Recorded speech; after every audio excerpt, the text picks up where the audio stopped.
This is the life of Boris Burrows, and he took a vacation to Kingsmouth Island when the Knox County infection hit, and he was stuck there. He's going to turn on his Life and Living TV show. Doing all the starting things you need to do when you spawn in, Boris is getting plenty of food to stock up his very interesting story he has to show for us here.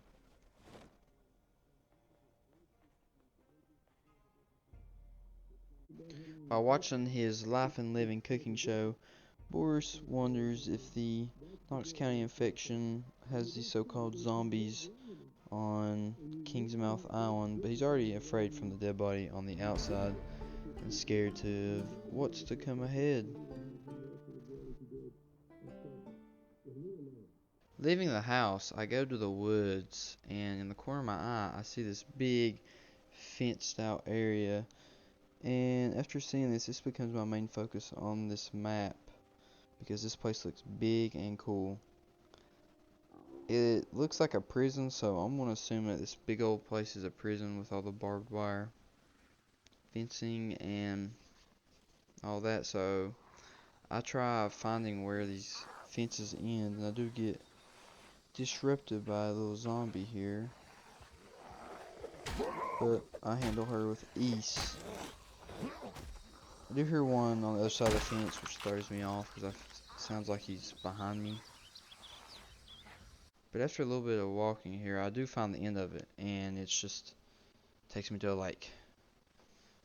And it ends, so I'm very upset by this because I thought I could just walk in here, but no, this map's gonna make me fight for what I assume is gonna be a bunch of loot in there. I do try to see if I can swim and try to go to the other side of it, but no, not in this game. So I decide I'm gonna go around the lake and take the long walk around it. After a little bit of walking, I find a bathroom and I see a dead body that has a duffel bag on it, and that is super useful for me, especially my first day. And I find his friend that's trying to protect his duffel bag, but I tell him not today. And I quickly finish him off and continue on my journey. After walking in the woods for a few hours, I do find a building out of the corner of my eye, and as you can tell by my moodlets, my character is very upset and thirsty. He's he's wanting to sleep, and these checkpoints is just what I was looking for. It appears that there's no zombies at first glance, but I do hear one banging on the glass here, and I do see about 5 down the road. And while I'm standing here, I want to try to get through the door, but it is locked. And so I do the best thing. I was gonna wait until the zombie does break the glass here, and he does it right for me. And I am going to kill him here after about 5 shoves.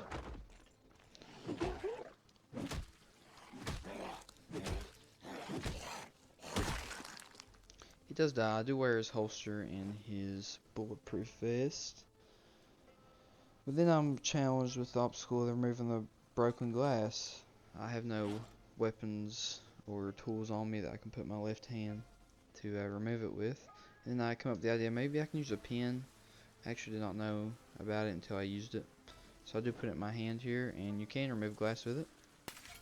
So luckily I broke it, I got in here, and I'm going to start looting.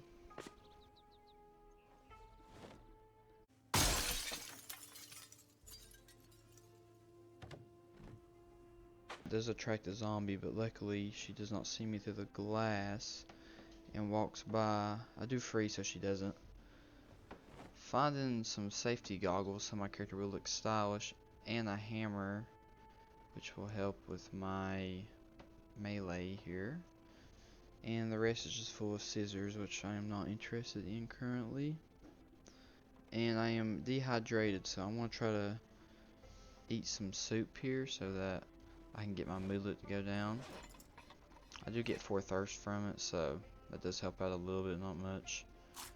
And in here I'm going to sleep on the chair.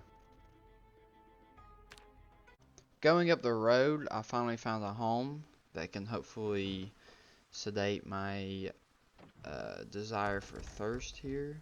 So I'm I'm gonna try to get on the door here, but it's locked, so hopefully this window will work for me, and it does first try. So I'm gonna hop in here and finally get rid of my thirst modifier. Heading upstairs in the home, I am looting around and checking the dresser here. I find a free MSR 700. I hear a zombie. I close it at the last second, barely saving my hide here. I finish the zombie off and I go to loot the gun.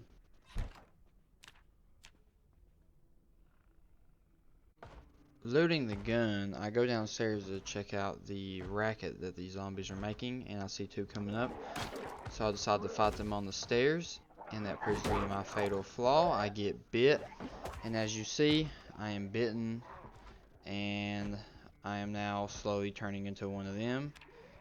So the zombies come up to try to finish me off, but I say not today. And I push them down here, and then I finish them off. I get my revenge at least. So I go downstairs to clear down the rest of the house and to check out what is going on here. After the realization that the zombie bite is going to eventually turn me to a zombie, me and Boris decided to just watch TV and just be lazy the rest of our lives. But we got a change of heart all of a sudden, and we thought about the prison, and we want to finish what we started here, and we're not going to let a zombie virus stop us. And lucky for us, there is a survivor house right next door that we're going to go head straight to. Clear on the bottom floor of the survivor house, I go upstairs to find the stash, and in the first door I go in, I find it, and I am not disappointed. I find a lot of melee weapons that I'm going to use to kill a lot of zombies with. In the wee morning hours, my character is drowsy, he's looking for a nap, and I found a perfect place, which would be this car here. So I decided to take a nice little quick nap. Ah! I'm woken up by a zombie. I get in the passenger seat. This is straight out of a horror film. He wakes me up, and my character is so panicky, he just wants to get out of there. So I get Boris, and we just get the heck out of Dodge. Running through the woods, I find the police station nearby, and I'm wanting to loot it, so I'm going to go through the back door here. Luckily, one of the doors was unlocked for me. Going down the hallway, I see about 3 zombies in a room. I'm going to ignore them for now and go for the weapons case. And in them is so many guns that this will set me for the rest of the game. There's so much ammo here that I could kill any zombie horde that comes my way. And this sparks the idea of making a final stand at the prison as I'm bit and my time is slowly running out on me as I become weaker and weaker over the next few hours. After traveling to what I thought was the prison, I realized it was a military base. I figured this was as good a place as any for a last stand.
was at this point I realized it was over. With the setting sun, I decided a final stand in the watchtower would be perfect. The door's locked, so I had to smash through a window. And while the zombies were coming upstairs, I was going to shoot at them. As soon as they got close, and of course, I'm out of ammo. Jumping through the window, I get cut, and the zombie coming through staggers me, and I get bit right off the bat. Trying to stay alive is not Boris's agenda, evidently. He falls, and sadly, he's getting ripped to shreds. And in his dying screams, you can hear him become a zombie. And that's the end of the life of Boris. He killed 84 zombies, and he survived for 2 days and 11 hours. As always, thanks for watching, like and subscribe, and have a great day. Boris's tale can teach us one thing though. Even if you are going to become a zombie, you can still achieve whatever you want, as long as you don't become the zombie first.